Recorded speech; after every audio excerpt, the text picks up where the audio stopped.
PCODക്കാർക്കുള്ള രണ്ട് സന്തോഷ വാർത്തയാണ്. രണ്ടാമത്തതാണ് വളരെ ഇമ്പോർട്ടന്റ്. ഒന്ന്, നിങ്ങൾക്ക് PCOD ഉണ്ട്, നിങ്ങൾ അമിതവണ്ണം ഉണ്ട്, നിങ്ങളുടെ ശരീരഭാരത്തിന്റെ 5 മുതൽ 10% വരെ കുറച്ചാൽ, അതായത് 70 കിലോ ഉണ്ടെങ്കിൽ ഒരു 3.5 മുതൽ 7 കിലോ വരെ നിങ്ങൾ കുറച്ചു കഴിഞ്ഞാൽ നിങ്ങളുടെ PCOD കാരണം ഉണ്ടാകുന്ന ലക്ഷണങ്ങൾ, അതായത് അമിത രോമ വളർച്ച, മെൻസസിലും ഓവുലേഷനിലും ഉണ്ടാകുന്ന പ്രശ്നങ്ങൾ, മുഖക്കുരു, മുടികൊഴിച്ചില്, മൂഡ് സ്വിങ്സ്, അതുപോലെ അമിതമായിട്ടുണ്ടാകുന്ന ക്ഷീണമൊക്കെ ഒരു 30 മുതൽ 70% വരെ മറ്റ് ട്രീറ്റ്മെന്റ് ഒന്നും ഇല്ലാതെ തന്നെ കുറയാനാണ് സാധ്യത കൂടുതൽ. രണ്ടാമത്തത്, വണ്ണം കുറക്കാൻ വേണ്ടിയിട്ട് കഴിഞ്ഞ 2 മാസമായിട്ട് നിങ്ങൾ നന്നായിട്ട് ഡയറ്റ് ശ്രദ്ധിക്കുന്നുണ്ട്, നന്നായിട്ട് വ്യായാമം ചെയ്യുന്നുണ്ട്, പക്ഷെ വണ്ണം കുറയുന്നില്ല, അല്ലെങ്കിൽ 1-2 കിലോ മാത്രമേ കുറയുന്നുള്ളൂ. അങ്ങനെയാണെങ്കിൽ നിരാശരായിട്ട് നിങ്ങൾ ശ്രമം ഉപേക്ഷിക്കരുത്. വണ്ണം കുറഞ്ഞാലും വണ്ണം കുറഞ്ഞില്ലെങ്കിലും നിങ്ങൾ കറക്റ്റ് ഡയറ്റിലാണ്, വ്യായാമം ചെയ്യുന്നുണ്ട്, ലൈഫ് സ്റ്റൈലൊക്കെ മോഡിഫൈ ചെയ്തിട്ടുണ്ടെങ്കിൽ വണ്ണം കുറഞ്ഞാലും കുറഞ്ഞില്ലെങ്കിലും PCOD കാരണം ഉണ്ടാകുന്ന ലക്ഷണങ്ങൾ എന്തായാലും ബെറ്റർ ആയിട്ടുണ്ടാവും, കുറഞ്ഞിരിക്കും. അതുകൊണ്ട് നിങ്ങൾ നിരാശരാവാതെ വണ്ണം കുറഞ്ഞാലും കുറഞ്ഞില്ലെങ്കിലും നല്ലൊരു ഡയറ്റിൽ, നല്ലൊരു വ്യായാമത്തിൽ,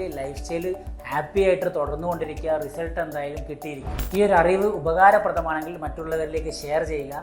ഇതുപോലുള്ള അറിവുകൾക്ക് ഈ പേജ് ഫോളോ ചെയ്യുക.